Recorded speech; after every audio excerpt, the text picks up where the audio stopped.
We weren't close, my sister and I. Never had been. From the earliest days, we were like oil and water, never mixing, always clashing. Our childhood was a series of battles, small and large, over toys, attention, and later over more significant things like trust and respect. But we coexisted, mostly ignoring each other under our parents' roof. It was a fragile peace, maintained by distance and indifference. Then Dad got sick. Mom needed help. The dynamics shifted overnight, and the fragile peace shattered. My sister, bless her heart, saw an opportunity. She always had a knack for seizing the moment, for stepping into the spotlight when it suited her. This was no different. An opportunity to play the hero, to push me out of the picture. She swooped in, all righteous and determined, ready to take charge and show everyone how indispensable she was. She moved back home, all efficiency and sympathy. She was the perfect daughter, the one who sacrificed everything to be there for our parents. At least that's how she wanted it to look. I was the afterthought, the screw-up son, the one who couldn't get his act together, who was always a step behind. It didn't matter what I did. I was always in her shadow. The tension was thick enough to spread on toast. Every interaction was a minefield, every conversation a potential explosion. We were like two opposing forces, constantly at odds. Every suggestion I made was wrong. It didn't matter if it was practical or sensible. If it came from me, it was dismissed. She had the final say in everything. Every attempt to help was met with a withering look. A look that said I was more of a hindrance than a help, that my presence was more of a burden than a blessing. My sister, the self-appointed guardian of our parents, had decided I was dead weight. She took control of everything, from finances to medical decisions, leaving me on the sidelines. And one day, she made it official. It wasn't enough to sideline me. She wanted me gone. "It's time for you to go," she said, her voice cold. There was no room for negotiation, no space for argument. Her mind was made up. "You're not helping anyone here." The words stung, each one a dagger to my heart. I had tried, in my own way, to be there for our parents, but it was never enough for her. I was angry. I was hurt. The emotions swirled inside me, a storm of resentment and pain. But most of all, I was confused. How had it come to this? How had we gone from distant siblings to outright enemies? How did we get here? The question haunted me, echoing in my mind as I packed my things. What had gone so wrong that my own sister would turn against me so completely? When did my own sister become my enemy? The betrayal cut deep, leaving scars that would take a long time to heal.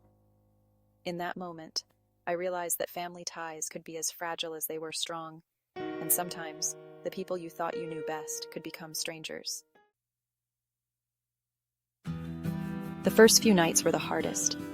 Sleeping on a friend's couch, the weight of my sister's betrayal crushing me. I was adrift, unmoored. The anger was a living thing inside me, twisting my gut, keeping me awake. How dare she? How dare she take everything from me? My apartment, a tiny studio, felt more like a prison cell. The silence was deafening. No more Dad's bad jokes. No more Mom's gentle humming from the kitchen. Just me and the echoing emptiness of my new reality. I was alone, cut off from the only family I'd ever known. The injustice of it all burned like acid. My sister, the golden child, got to play the martyr. And me? I was the villain, the one who abandoned his family. Except, I hadn't. I'd been pushed. The bills started piling up. It felt like an avalanche, each piece of paper a new weight on my shoulders. Every day, the mailbox seemed to overflow with reminders of my financial struggles. Rent, utilities, the mounting credit card debt from constantly eating out. It was a never-ending cycle of payments and debts, a vicious loop that seemed impossible to break. I tried to keep track of everything, but it was overwhelming. Then came the mortgage bill for my parents' house, a house that held so many memories, both good and bad. It was a place that once felt like home, but now it was just another burden. A house I no longer lived in, thanks to my dear sister. She had taken over, making decisions without consulting me, pushing me out of the place I once called home. A house that, in my anger and despair, started to feel like a symbol of everything I'd lost. It was a constant reminder of the life I used to have, the life that was taken from me. A dangerous thought took root in my mind. It started as a whisper, a small voice in the back of my head, but it grew louder with each passing day. A thought fueled by resentment and a desire for revenge. I couldn't shake the feeling of betrayal, the anger that burned inside me. What if I stopped paying? What if I let the bank take the house? It seemed like a way to get back at her, to make her feel the same pain I was feeling. What if I let the bank take the house? It would be my sister's problem then, wouldn't it? She was the one who wanted to take control. Let her deal with the consequences. It would be my sister's problem then, wouldn't it? She was so eager to play the hero. Let her deal with the consequences. I imagined her struggling, feeling the weight of the responsibility she had taken on. She was so eager to play the hero. Let her deal with the consequences. I knew it was a terrible idea, but the thought of her suffering brought me a twisted sense of satisfaction. I knew it was a terrible idea. Knew it would hurt my parents. They had worked so hard for that house, and losing it would break their hearts. Knew it would hurt my parents. They had sacrificed so much for us, and this would be a betrayal of everything they had done.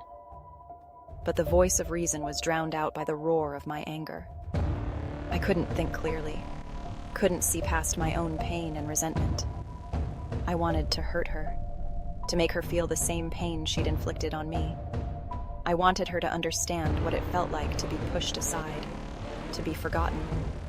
And so, I made the most foolish decision of my life. I stopped paying.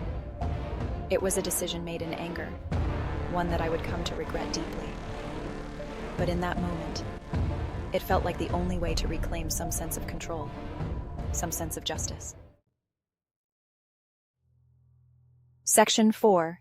Collateral Damage. Mom and Dad.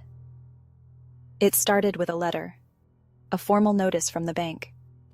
Then came the phone calls, the increasingly frantic messages.